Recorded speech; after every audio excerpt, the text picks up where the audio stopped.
There's so many important things when you're developing your leadership skills. The first part is knowing who you are as a leader.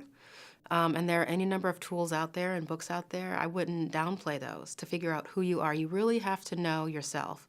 I was part of this leadership program for the up and coming leaders at Ford a couple of years ago. And one of the things they talk about is your leadership shadow. What kind of shadow do you cast as a leader that the people that you are leading see? What does it look like? And you really, I took that to heart because you really have to understand what is my leadership shadow. And you learn that as you research, the different things, there are different personality types like the Myers-Briggs. And you realize that you're one way when things are going well. And then when things aren't going well or they're stressful, what you tend to do is you go to the opposite of your normal personality.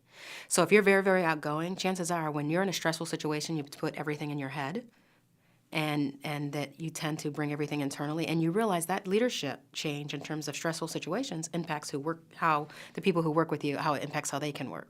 So I think the first step is understanding who you are, what your personality type is, and then equally importantly, you have to understand what other people need. Even if they don't work for you, you have to understand that people have different needs.